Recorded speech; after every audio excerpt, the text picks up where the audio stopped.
What a truly beautiful setting this is. And the resort is called Home Phutoey. It was owned for many years by a fine Thai gentleman known as Kun Ganit. It was on this very river that Kun Ganit first saw a group coming upriver in search of something. It turned out that they were mainly ex-servicemen. They'd been prisoners of war at the nearby Hellfire Pass, which has since become so very famous to most Australians and many people in the world.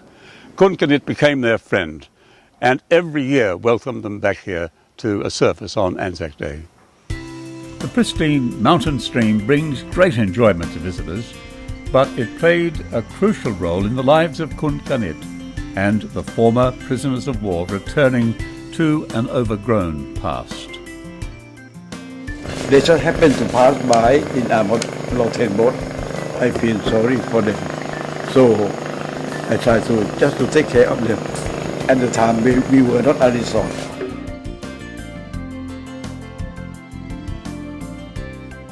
Each Anzac Eve, Kun Ganit would welcome the many visitors arriving for the annual services, including the Australian Governor-General, who was a special guest in 2011.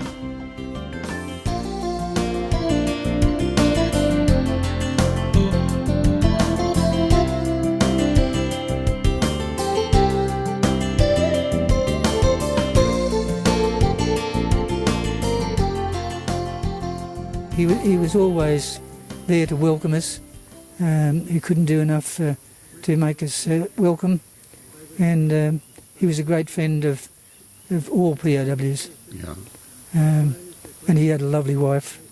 She was a great backstop to Kun Ganit, and of course he's survived by a son who is on this trip. Came up, and he's very much like his father. Oh, great. Yes. Eric told me that Kenneth had passed on. I knew he was crook, of course, last time, and he'd been in hospital. But Still, T is just well. Yeah. He's been such an outstanding man to all of us, and I mean, I always say that I value as soon as I get here, and we used to get out of the bus, and you get the better hug from him than I've had from a lot of girls. He's that type of bloke. From what I've been told, when he outlined what he was going to do, and up here is bloody more or less virgin jungle, and he finished up not only doing that, but did a damn side more than he was going to do in the first place. And the association between him and our number one man, Weary, it was something to be seen that just between those two people. It's one you'll never ever see a friendship like that again anywhere, I don't think.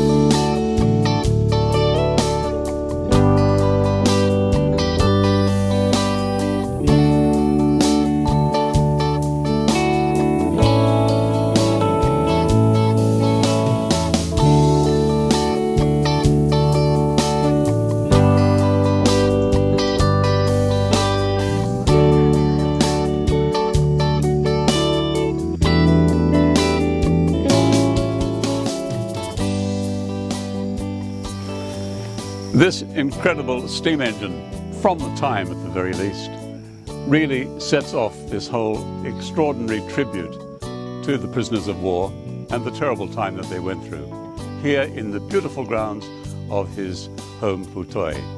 Now, of course, continuing on as he would have wished, now that Kun Ganit himself has passed away.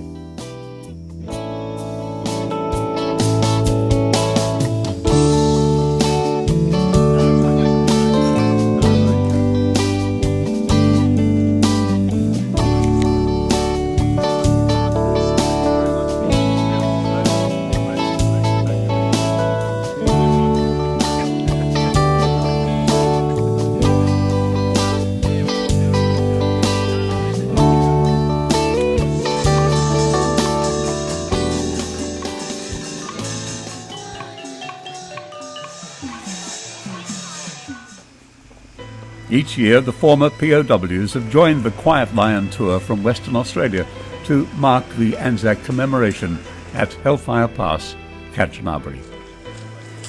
The dawn service is attended by young and old, numbering well over 1,000 every year, nearly all from the home countries of Australia and New Zealand, in a service supported by the host nation Thailand.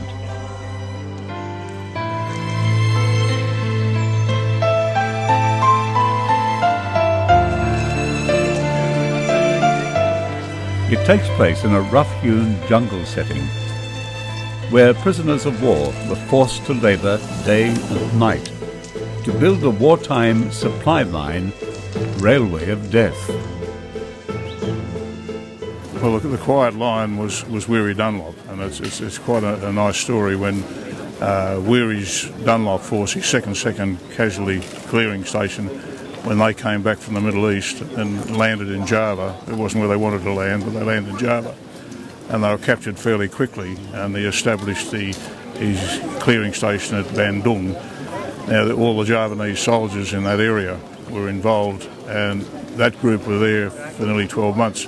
In that period, the Javanese soldiers got to know Weary pretty well, and they nicknamed him Singa Yang Dayam, which means the Quiet Lion. So when we started the tours off, that's the name that we adopted, the Quiet Lion Tours. So Quiet Lion, Weary Dunlop.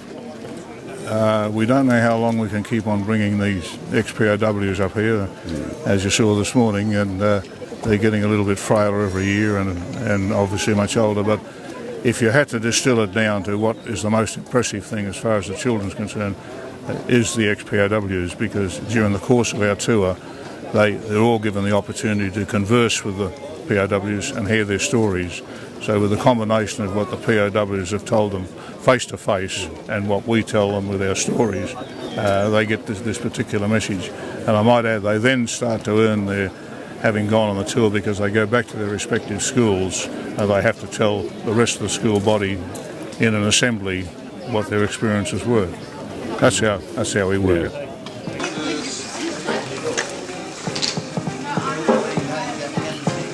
The late morning wreath-laying ceremony at Kanchanaburi War Cemetery is an affectionate memorial to cruel loss of life in wartime and the bonds of friendship forged in adversity, and remembered ever after by the people of grateful nations, a wider family who admire the brave and resilient, and to assemble each year in places that once were war-torn, such as Kanchanaburi, ANZAC Day 2014.